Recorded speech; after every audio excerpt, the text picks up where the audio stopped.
पाठ 7 संज्ञा तथा संज्ञा के विकार, नाउन एंड डिक्लेंशन ऑफ नाउन। संज्ञा, नाउन। रघु, देखो इस फोटो में दादाजी मेरे छोटे भाई सुकेतु के साथ मुन्नार के चाय बागान में घूम रहे हैं। रमैया, पिछली बार हम भी कोच्चि के समुद्री तट पर घूमने गए थे। समुद्र के किनारे बालू का घर बनाने में बड़ा आनंद आया था। सुबह सूरज उगते समय और शाम को छिपते समय समुद्र का सौंदर्य देखने योग्य था। बच्चों, आपने देखा कि ऊपर के वाक्यों में रंगीन पद किसी न किसी के नाम हैं। ये नाम शब्द ही संज्ञा कहलाते हैं। दुनिया में हर वस्तु का कुछ नाम होता है जिन्हें हम देख सकते हैं, छू सकते हैं, महसूस कर सकते हैं। ये संज्ञाएं हैं।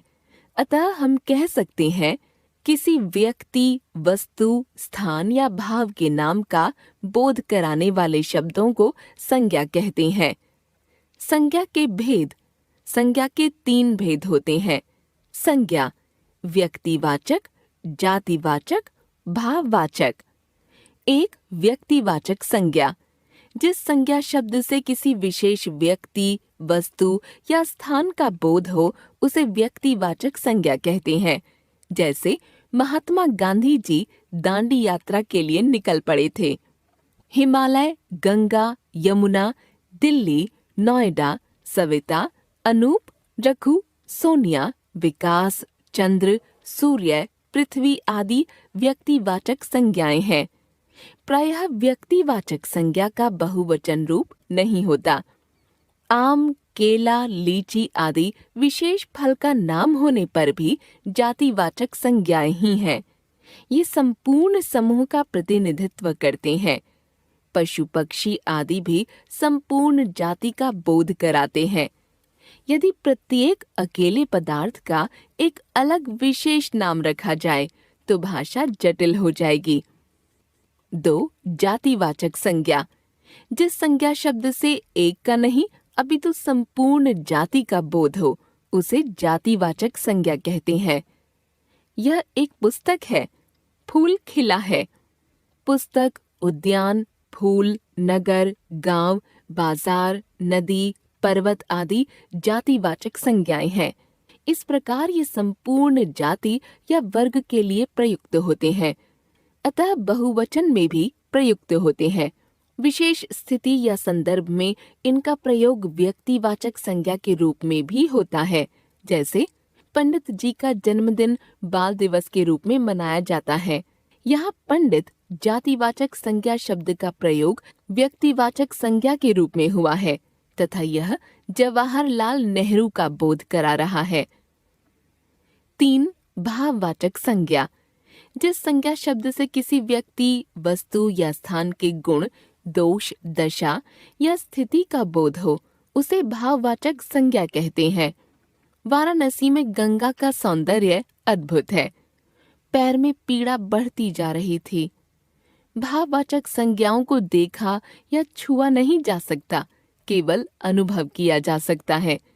कुछ संज्ञाएं मूल रूप से ही भाववाचक संज्ञाएं होती हैं, जैसे सत्य, घृणा, सुख, दुख, क्षमा, हर्ष आदि। कुछ भाववाचक संज्ञाएं अन्य शब्दों से बनाई जाती हैं। भाववाचक संज्ञाएं 5 प्रकार से बनाई जा सकती हैं। क.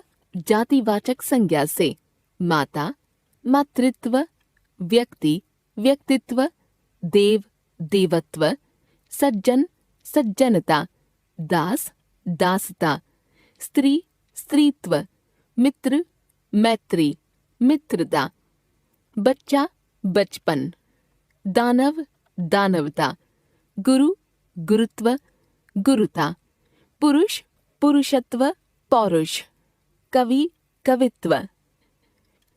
सर्वनाम से निज, निजत्व, निजता, अपना, अपनत्व, अपनापन, मम, ममत्व, ममता, अहम, अहंकार, स्व, स्वत्व, आप, आपा। विशेषण से मीठा, मिठास, एक, एकता, प्यासा, प्यास, अनेक, अनेकता, खट्टा, खटास, महान, महानता, ऊंचा, ऊंचाई, कठिन, काठिन्य, कठिनता, भला, भलाई, गंभीर, गांभीर्य, गंभीरता, सुंदर, सौंदर्य, सुंदरता, कुशल, कौशल, कुशलता। क्रिया से लिखना, लिखाई, सोचना, सोच, मुस्कराना, मुस्कराहट, पढ़ना, पढ़ाई, जीतना, जीत, मिलाना, मिलावट, चढ़ना, चढ़ाई, दौड़ना, दौड़, गिराना, गिरावट, बचना, बचाव, हारना, हार, रोकना, रुकावट, फैलना, फैलाव, चमकना, चमक, चलना, चाल, बहना, बहाव, हंसना, हंसी, बुनना, बुनावट। अव्यय से समीप, सामीप्य, मना, मनाही, निकट, निकटता, ऊपर, ऊपरी, दूर, दूरी, धिक, धिक्कार। कुछ विद्वान इनके अतिरिक्त संज्ञा के दो अन्य भेद मानते हैं। एक समुदायवाचक, दो द्रव्यवाचक। समुदायवाचक, जिस संज्ञा शब्द से किसी समूह का बोध होता है उसे समुदायवाचक संज्ञा कहते हैं, जैसे परिवार, भीड़ आदि। द्रव्यवाचक, जिस संज्ञा शब्द से किसी पदार्थ का बोध होता है उसे द्रव्यवाचक संज्ञा कहते हैं, जैसे सोना, चांदी, लोहा, तांबा आदि। विशेष भाववाचक संज्ञा का प्रयोग जब बहुवचन में होता है तब वह जातिवाचक संज्ञा बन जाती है, जैसे उनकी अच्छाइयों ने मुझे उनका गुलाम बना रखा है। जातिवाचक, राघव में कुछ तो अच्छाई होगी।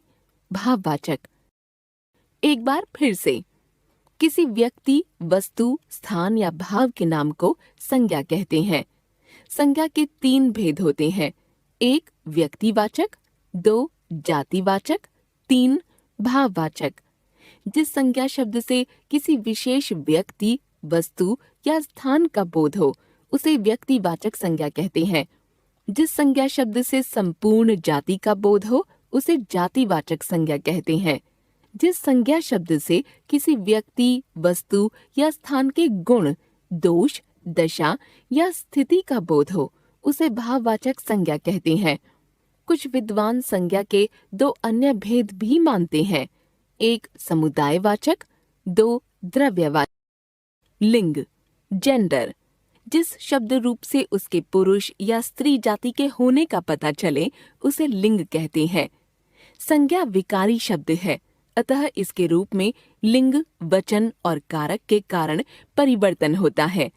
लिंग और वचन के अनुरूप ही क्रिया का रूप होता है, अतः शब्दों के सही लिंग की जानकारी होना आवश्यक है। हिंदी में लिंग के दो भेद होते हैं। लिंग, पुल्लिंग, स्त्रीलिंग। पुरुष जाति का बोध कराने वाले शब्द पुल्लिंग कहलाते हैं, जैसे बालक, लड़का, मामा, शेर, पिता, बेटा, शिक्षक आदि।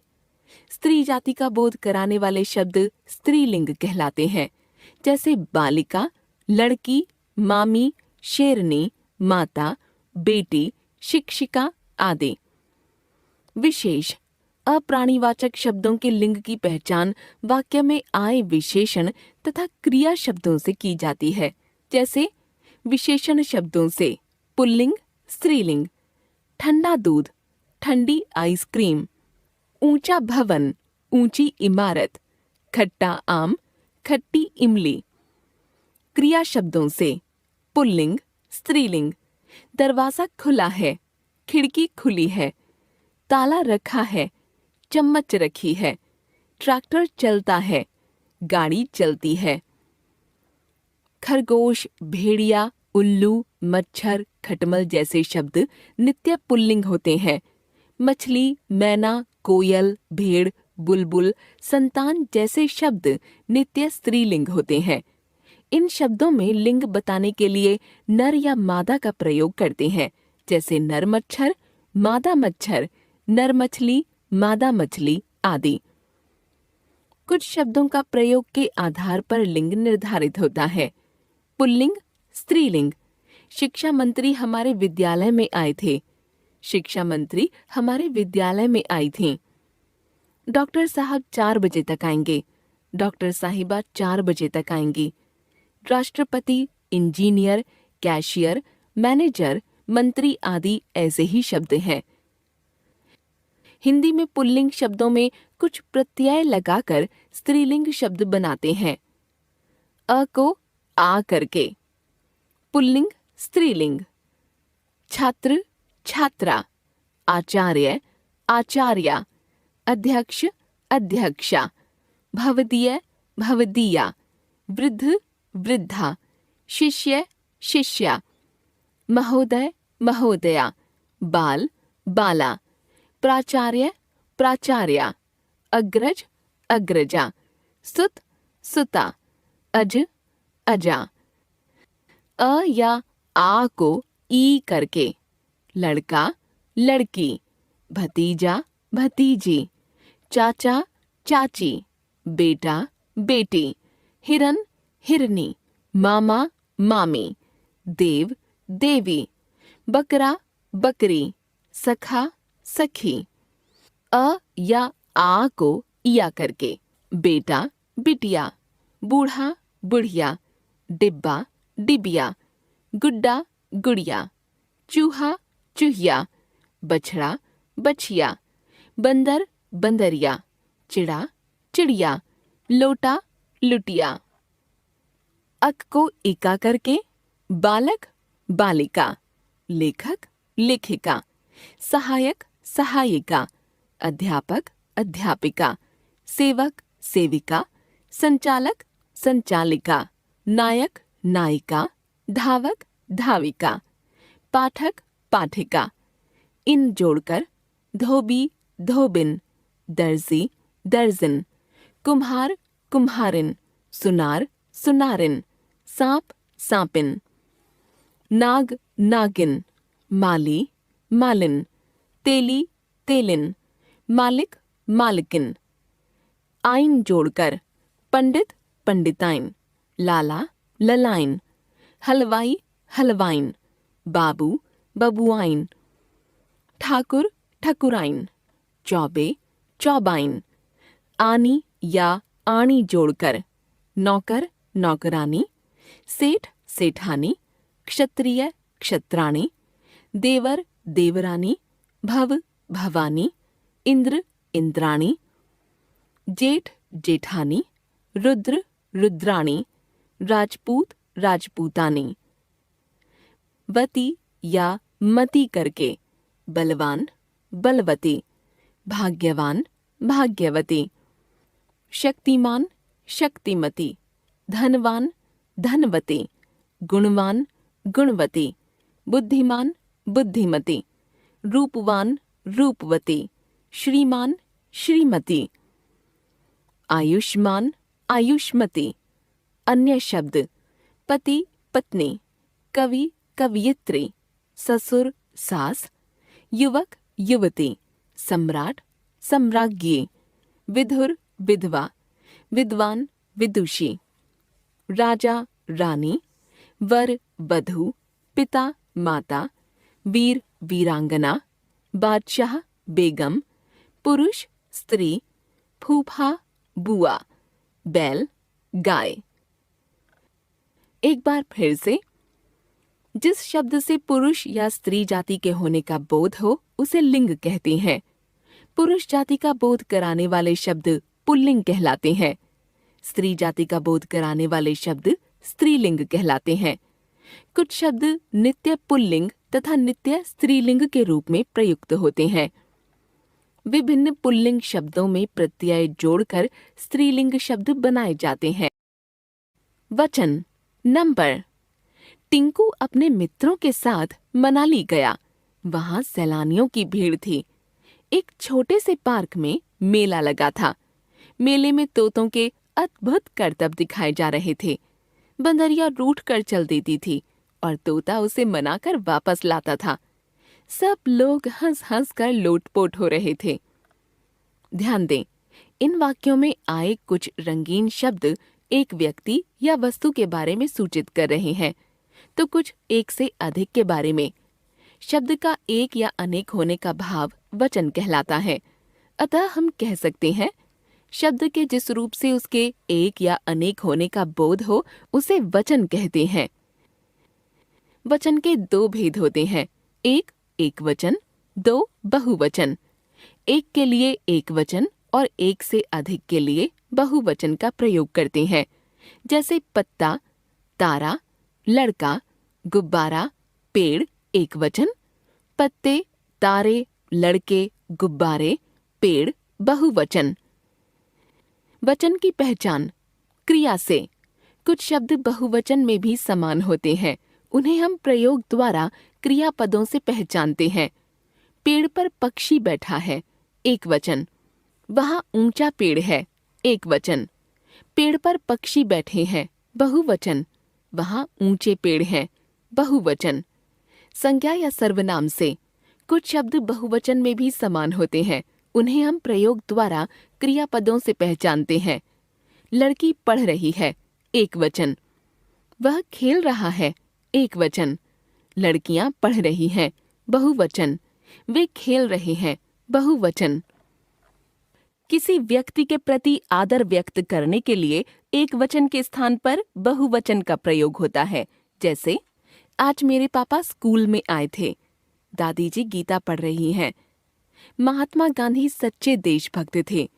कुछ शब्द सदा एक वचन में ही प्रयुक्त होते हैं, जैसे जनता, दूध, आकाश, भीड़, सहायता, व्यथा, वर्षा आदि।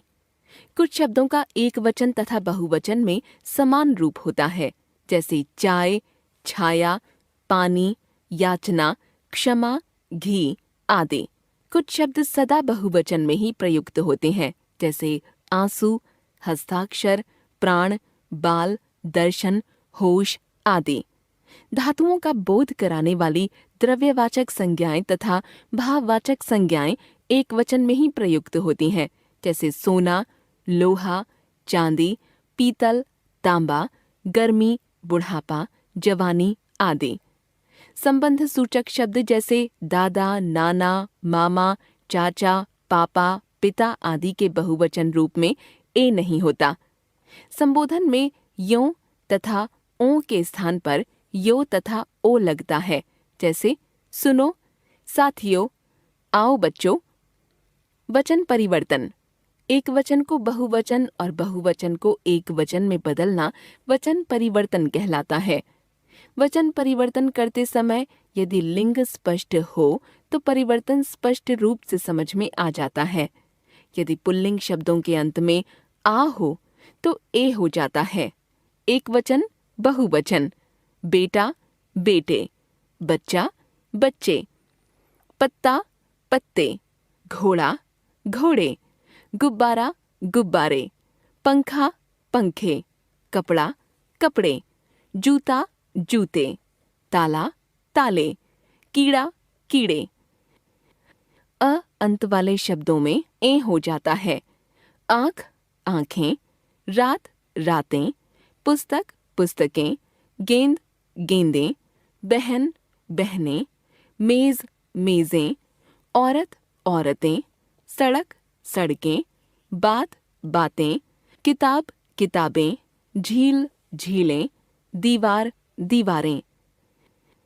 आ, ऊ औ के बाद ए जोड़ते हैं, इसमें ऊ का ऊ कर दिया जाता है।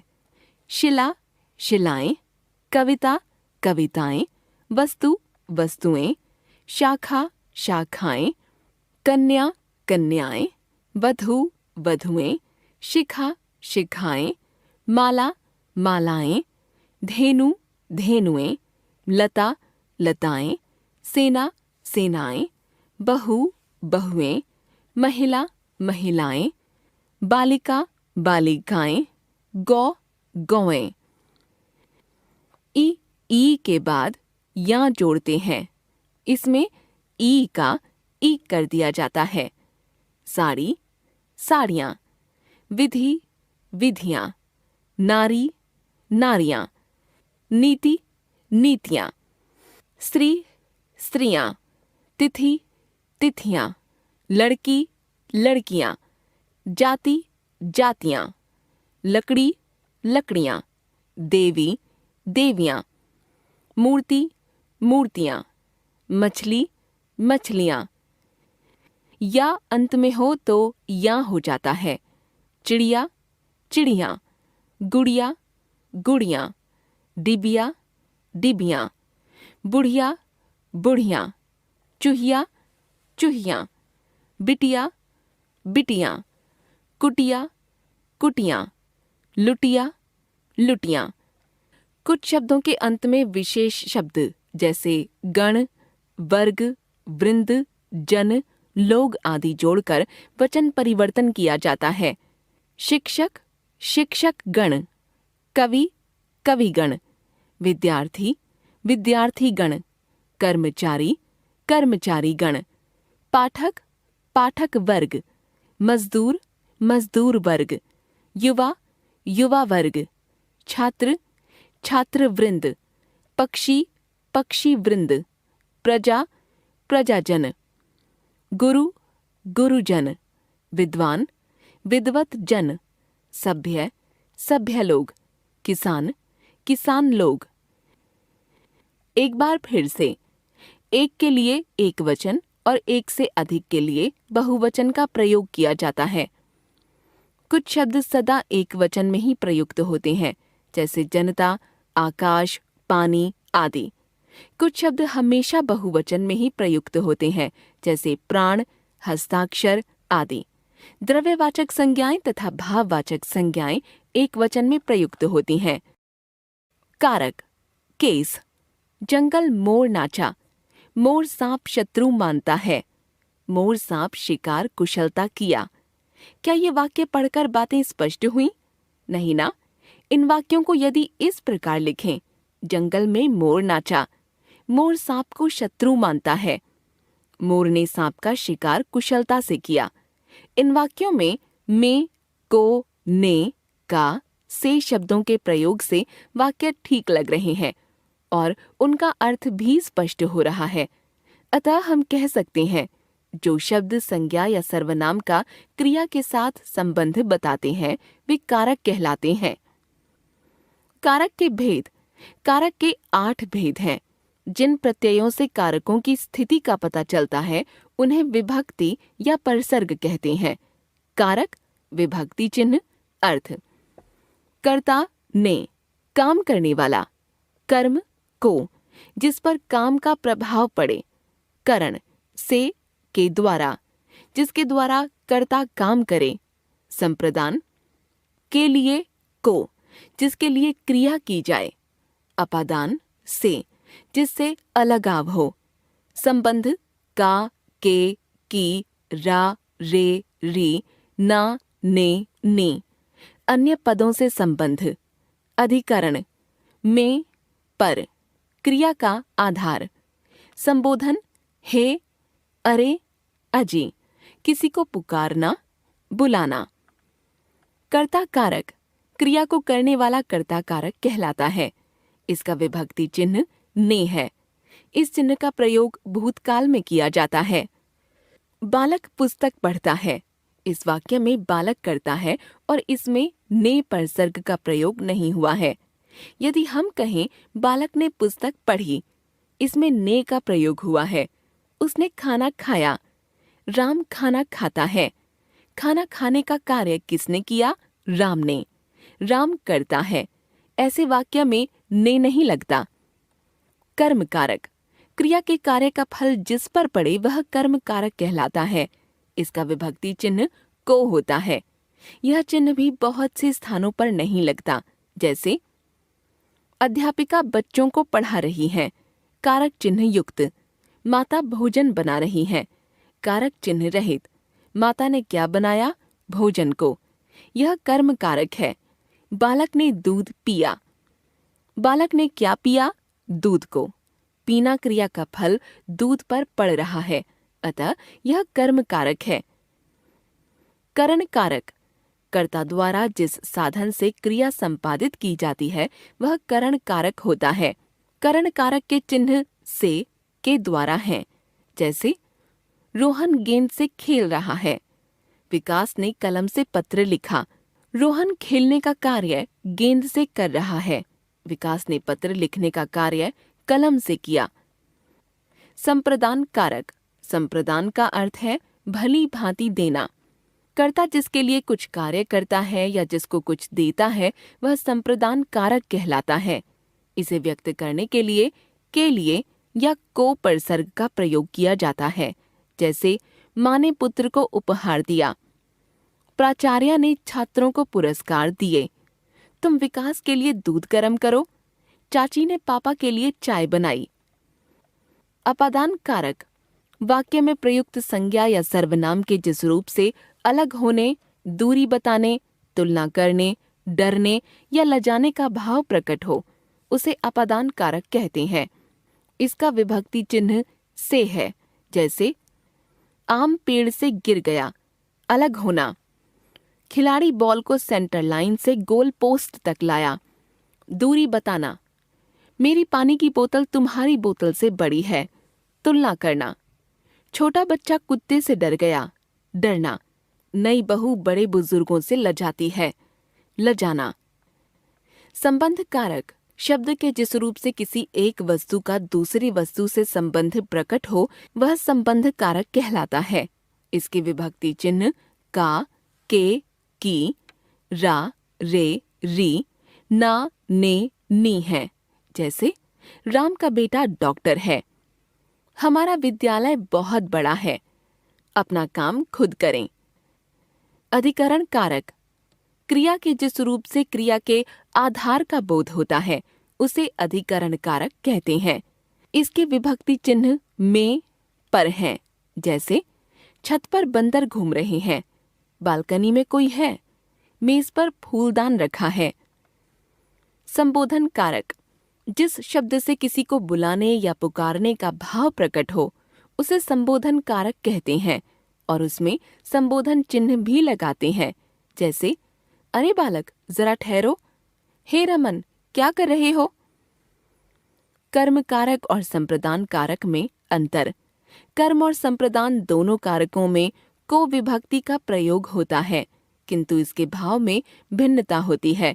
कर्म कारक में क्रिया के व्यापार का फल कर्म पर पड़ता है, जैसे बंदर ने बालक को पकड़ा, इसमें किसको पकड़ा, बालक को, ये कर्म है। तुम बच्चों को दूध दे दो, यहाँ दूध देने का कार्य बच्चों के लिए किया जा रहा है, यह संप्रदान कारक है। क्रियापद से कारक का विचार करना चाहिए जो सरलता से समझ में आ जाता है। करण कारक और अपादान कारक में अंतर।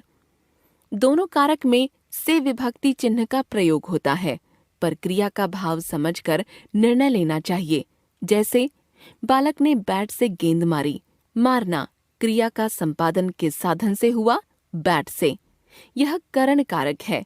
बालिका गाड़ी से विद्यालय गई, यहाँ जाना क्रिया किस साधन से की गई, गाड़ी से, यह करण कारक है। बालिका विद्यालय से घर आई, आना क्रिया किस साधन से संपन्न हुई, यह वाक्य में नहीं बताया गया है, पर कहाँ से आई, अलगाव कहाँ से हुआ, यह स्पष्ट है, अतः यह अपादान कारक है।